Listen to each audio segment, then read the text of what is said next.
selamat malam teman-teman. Sebelumnya perkenalkan nama saya Ardan Sewanan. Saya dari kelas 3D Rekayasa Program Studi Rekayasa Perancangan Mekanik dengan NIM 400406531135. Baik, jadi di pertemuan kali ini kita akan diskusi terkait pemodelan dan kontrol PID, teman-teman. Jadi kita ini akan sedikit sharing-sharing dan berdiskusi terkait PID. Baik, untuk mempersingkat waktu, langsung aja kita masuk ke sesi diskusinya, teman-teman. Kita masuk ke materinya. Yang pertama, untuk mengantarnya, kira-kira pemodelan dan sistem kontrol itu apa? Jadi pemodelan dan kontrol merupakan dua aspek penting dalam bidang sistem dinamik dan otomasi. Pemodelan berfungsi untuk mempresentasikan sistem fisik ke dalam bentuk matematis atau simulasi, sehingga perilaku sistem dapat dipelajari dan dianalisis tanpa harus melakukan percobaan langsung pada sistem sebenarnya. Tujuan dari pembelajaran atau diskusi kita pada kali ini yang pertama adalah mahasiswa memahami cara membuat model sistem dinamik di Simulink. Kedua, mahasiswa dapat menerapkan kontrol PID pada berbagai model sistem. Dan terakhir, mahasiswa mampu menganalisis pengaruh parameter kontrol terhadap respons sistem. Jadi teman-teman, dalam dunia teknik hampir semua sistem fisik memiliki perilaku yang dinamis. Artinya keluarannya itu berubah terhadap waktu tergantung pada kondisi masukan atau gangguannya. Contohnya di sini adalah suhu ruangan berubah ketika AC dinyalakan atau AC dimatikan. Ketinggian air di dalam tangki bisa berubah saat debit air masuk atau keluar. Itu berbeda ya. Dan ada juga kecepatan motor itu berubah sesuai besar tegangan yang diberikan. Dan itu salah satu contohnya ya teman-teman. Di sini teman-teman bisa baca beberapa contohnya. Jadi untuk memahami dan mengembangkan sistem tersebut dibutuhkan pemodelan agar kita dapat mempresentasikan hubungan matematis antara input dan outputnya sistem. Setelah sistem dimodelkan, langkah berikutnya adalah merancang kontrol pengendali yang dapat membuat sistem berperilaku sesuai keinginan, seperti menjaga kestabilan, mencapai nilai target atau set point, terus untuk meredam gangguan dari eksternal. Oke, lanjut. Dan selanjutnya adalah sistem kontrol. Sistem kontrol apa? Jadi sistem kontrol adalah sistem yang mengatur perilaku sistem lain agar mencapai kondisi yang diinginkan dengan cara membandingkan output aktual terhadap nilai referensi atau set point, lalu menghasilkan koreksi, teman-teman. Jenis-jenis sistem kontrol. Yang pertama ada kontrol open loop atau loop terbuka. Sistem yang outputnya tidak dibandingkan dengan input acuan, tidak ada koreksi otomatis, contohnya mesin cuci dan timer lampu taman. Yang kedua adalah kontrol closed loop atau loop tertutup. Jadi sistem yang outputnya dibandingkan dengan input acuan, lalu dikoreksi melalui umpan balik, contohnya AC dengan thermostat dan cruise control pada mobil. Yang kedua ada sistem dinamik. Jadi pemodelan ada pemodelan sistem dinamik. Jadi pemodelan adalah proses menggambarkan sistem fisik dalam bentuk matematisnya. Biasanya berupa persamaan diferensial. Tujuan dari pemodelan ini adalah memahami bagaimana sistem merespons suatu masukan atau gangguan. Bentuk umum persamaan dinamik dapat berupa output sama dengan F, yaitu input, parameter, dan waktu. Contohnya mekanik ada massa, pegas, redaman, elektrik ada resistor, induktor, kapasitor, motor DC, kemudian thermal pemanasan dan pendinginan, dan hidrolik ada aliran fluida seperti tangki air. Kita lanjut teman-teman, untuk selanjutnya adalah domain waktu dan domain Laplace. Untuk mempermudah analisis sistem dinamik, jadi persamaan diferensial sering diubah ke domain Laplace, sehingga lebih mudah dimanipulasi menjadi fungsi alih atau transfer function. Fungsi alih didefinisikan sebagai G dalam kurung S sama dengan Y dalam kurung S per U S dimana U dalam kurung S adalah input dan I S adalah output dalam domain Laplace. Untuk konsep model Taylor sendiri yaitu sistem tangki menggambarkan bagaimana cara masuk dan keluar dari wadah tertutup. Hubungan antara debit aliran dan ketinggian cair dinyatakan A, dH per dt sama dengan Qn dan Qout dengan pangkatnya A adalah luas enam tangki, H adalah tinggi cairan, Q adalah debit yang masuk, dan Qout adalah debit yang keluar. Kemudian pemodelan di Simulink. Gimana sih? Yang pertama gunakan block sum untuk menghitung Qn and Qout-nya. Yang selanjutnya gunakan gen 1 per A untuk menentukan pengaruh luas tangkinya. Kemudian gunakan integrator untuk menghitung perubahan tinggi cairan terhadap waktu. Dan terakhir gunakan skop untuk memantau grafik perubahan tinggi cairan.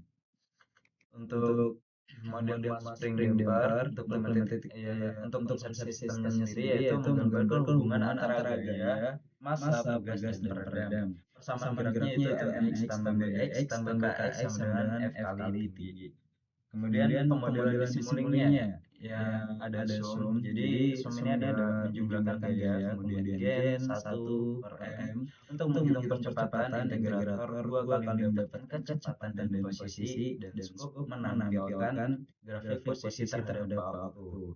Rumus dari fungsinya yaitu xs x kali s di per f kali s sama dengan 1 per ms pangkat 2 tambah ds ditambahkan. Resman dapat digunakan untuk mengetahui frekuensi alami, waktu naik, dan redam sistem. Lanjut yang keenam ada model DC servo motor. Untuk prinsip kerjanya sendiri, motor DC mengubah energi listrik menjadi energi mekanik putaran. Persamaan dasarnya yaitu V A K sama dengan L dI per dt ditambah RI tambah K W, kemudian T sama dengan KTI sama dengan J.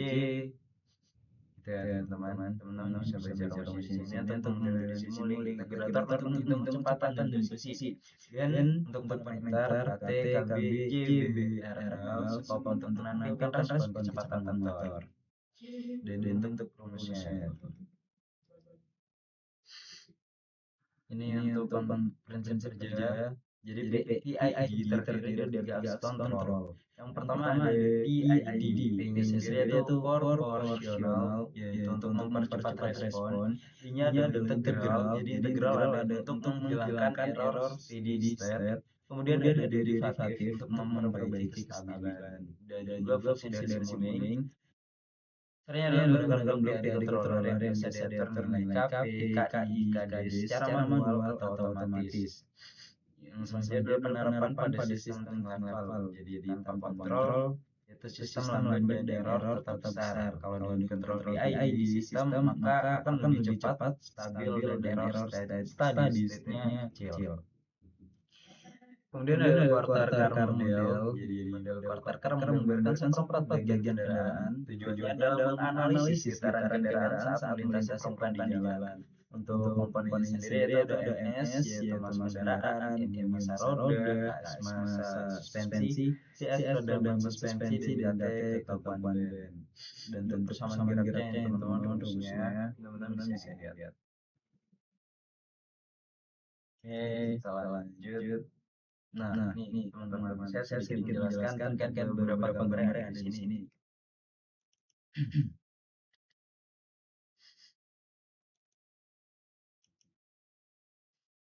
Jadi di bagian atas, di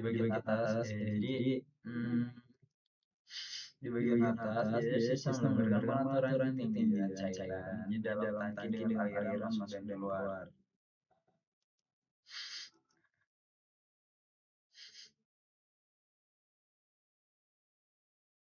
Kemudian di bagian bawahnya yang pertama ada rem, yaitu rem berfungsi sebagai input sinyal masukan yang berubah secara linear terhadap waktu, seperti perubahan posisi katup secara bertahap.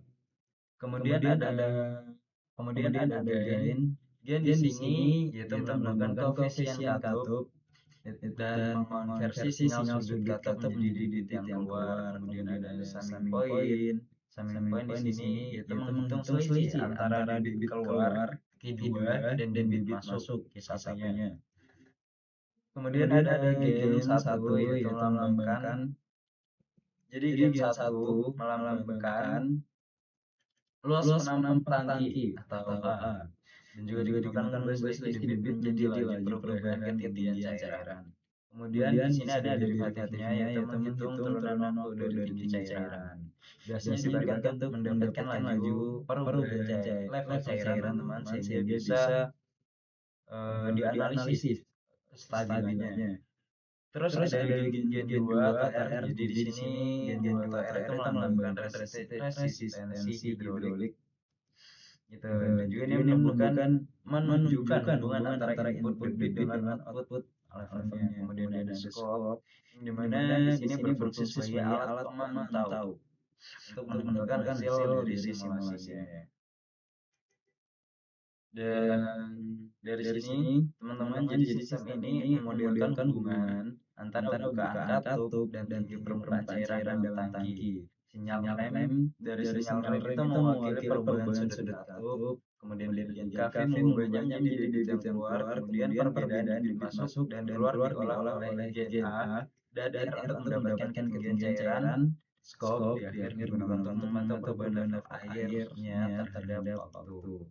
Ya teman-teman, mohon maaf yang ini ya tadi yang saya jelaskan sini. Kemudian kita akan lanjut ke gambar yang kedua. Di gambar kedua di sini bisa dilihat ya teman-teman, di sini ada tangki, controller. Baik, di sini saya akan sedikit menjelaskan terkait gambar yang kedua tadi ini ya. Jadi sistem ini menggambarkan kontrol otomatis teman-teman. Kontrol otomatis ketinggian air pada tangki menggunakan motor penggerak katup berdasarkan umpan balik atau feedback-nya dari tinggi permukaan air. Gitu. Untuk komponen sendiri di sini ada tangki dan aliran fluid, kemudian ada katup kendali, ada sensor float atau penampungnya, kemudian ada referensi ketinggian, ada amplifier dan motor. Dari sini teman-teman. Kemudian untuk diagram blok simulingnya, pertama ada konstan. Jadi di sini konstan menentukan set point atau referensi ketinggian air yang diinginkan, contohnya 0,3 meter. Kemudian ada sum. Di sini sum menghitung errornya ya. Sama dengan R hingga antara set point dan tinggi aktualnya. Kemudian ada controllernya. Jadi di sini menguatkan sinyal error menggunakan sistem konstanta KE dan KA. Jadi amplifier tambah pengendalinya. Outputnya adalah tegangan P-nya untuk menggerakkan motor. Kemudian ada tank, kemudian ada skop. Alurnya secara umum yang pertama yaitu dari referensi, kemudian ke sensor, kemudian ke error, terus ke controller dan amplifier. Di sini yaitu mengubah error menjadi tegangan motor, kemudian ke motor, katup, tangki, kemudian dari skop. Dan skopnya untuk menampilkan hasil respon dari sistem tersebut teman-teman. Jadi sistem ini itu gimana ya? Merupakan kontrol otomatis ketinggian air di dalam tangki.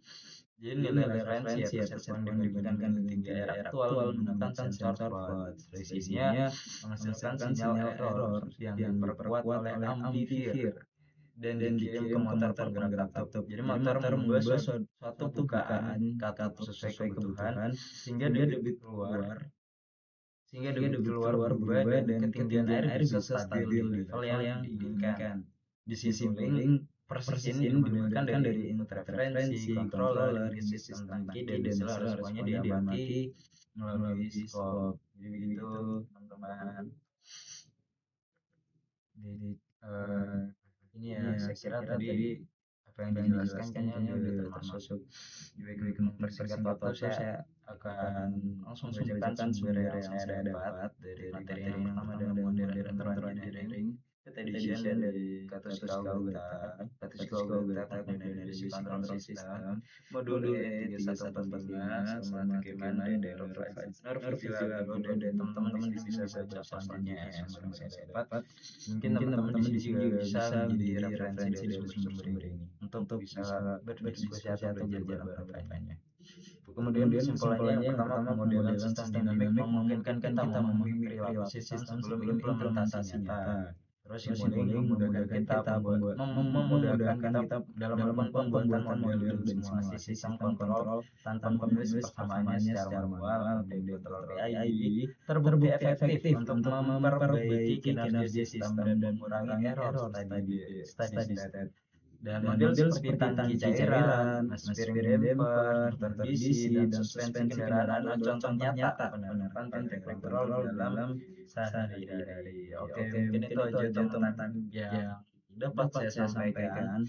Selebihnya mohon dimaafkan sebagaimana saya tidak pernah luput dari kesalahan. Mungkin kita akan ketemu di next video.